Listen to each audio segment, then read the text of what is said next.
Are you ready for another short episode of Steve's Movie Wrap-Up? Because guess what, everyone? That's what's about to happen right now. Hello there, Stevos. Welcome along to this episode of Steve's Movie Wrap-Up. You're watching Steve's Movie Wrap-Up episode 15 on SteveOfficial. The first movie that we're reviewing in this episode is Argylle. So Argylle, I gave two stars over on Letterboxd, and I've been putting off seeing this movie for quite a while after hearing some negative reviews about it, but I decided to catch an early morning showing of Argylle at the cinema and went and watched it. Now, while the movie wasn't terrible, because it wasn't,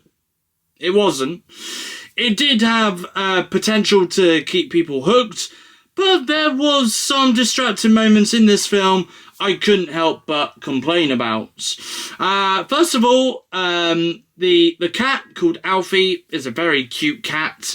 I found the cat to be adorable. We didn't see much of him halfway through the film though, which disappointed me. I thought the acting in this was somewhat decent, but sometimes a little over the top, and they did the best that they could with the roles that they were given. But those are really the only positives that I can really give to this movie. Down to the negatives of this film, well, let's start with the opening act. Don't get me wrong, Dua Lipa, incredible singer, love those disco anthems she has out there, but her acting in this, it looked like she was auditioning to be the next Bond girl in the James Bond movies. And also there was these dance moves she was doing at the beginning of the movie.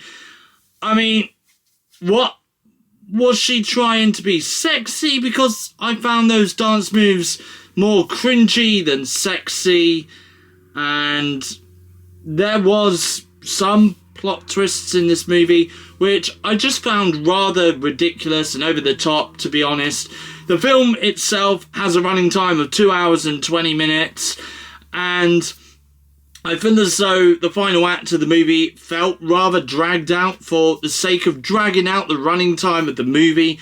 I think if this movie was just under 2 hours, then this would have worked perfectly, but the problem is that they had to drag it out. You do have some recognisable faces in here though, with Bryce Dallas Howard, Samuel L. Jackson, Sam Rockwell, Dua Lipa, John Cena and Henry Cavill, all playing roles in this movie, and there's even one scene where we see Richard E. Grant in this as well. There's also a mid-credit scene as well, which appears to suggest that the Argylle books which are in this movie are going to be turned into movies at some point in the future.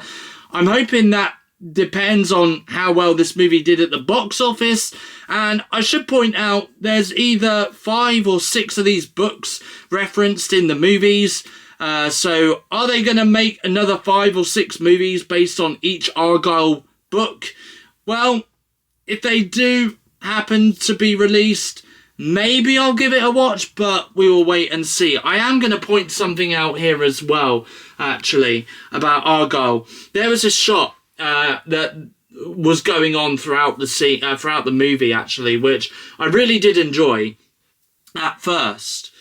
Basically, you've got Bryce Dallas Howard's character, Ellie, and obviously she's there blinking away during some action sequences, and 1 minute you see Sam Rockwell's character fighting off all these bad guys, then you see from the point of view of the character Ellie, you see her blink, and then all of a sudden he transforms into Henry Cavill after she opens her eyes from blinking again, and it's kind of like that transition kind of thing, which, okay, at first was really, really cool. I thought that was a really cool shot, but then after a while it kind of got really annoying and it got rather tired to watch as well.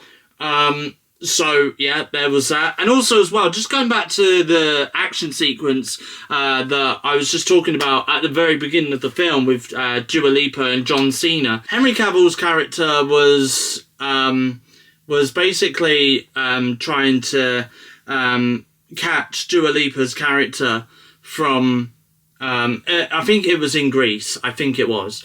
And you see this shot of Henry Cavill in this car. Obviously, Henry Cavill plays the book version of Argyle, and he's there in this like little truck or van, whatever it is. But the camera work is so shaky, and like all you see is Henry Cavill go, like literally.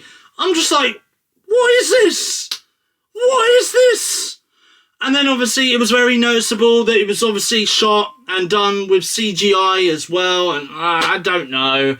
It was so confusing, to be honest with you. But, you know, like I said, if they make future Argyle movies based on the books that are referenced in this movie, then maybe I'll give it a watch. I mean, I guess we'll just have to wait and see. The Colour Purple. The Colour Purple, I gave 3 stars over on Letterboxd. I'm going to say it, there are some Oscar-worthy performances in this, particularly from 2 of the cast members who stand out in this film, and that is Fantasia Barrino and Danielle Brooks.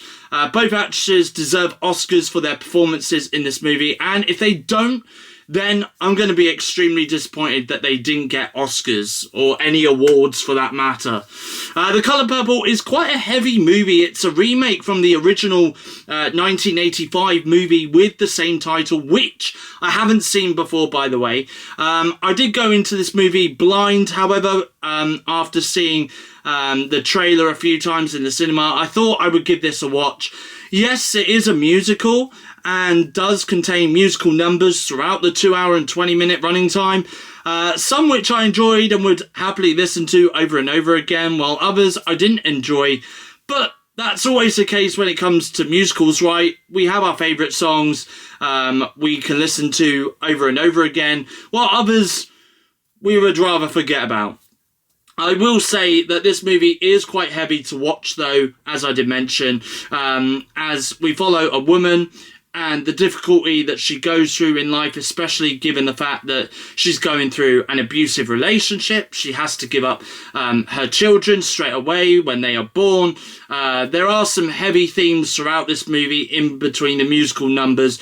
So that's a little warning for those who haven't yet watched this and are intending to give this one a watch. A great movie nonetheless, though, and I will be disappointed if some of the cast members don't get any Oscars or any awards for that matter for this movie. The Tiger's Apprentice. And the final film that I watched this week was The Tiger's Apprentice, which I gave 2 stars over on Letterboxd. I really wanted to enjoy this movie, which has recently been released on the streaming service Paramount Plus, but unfortunately I couldn't enjoy this as much as I wanted to. Nonetheless, though, I did give this a watch until the very end.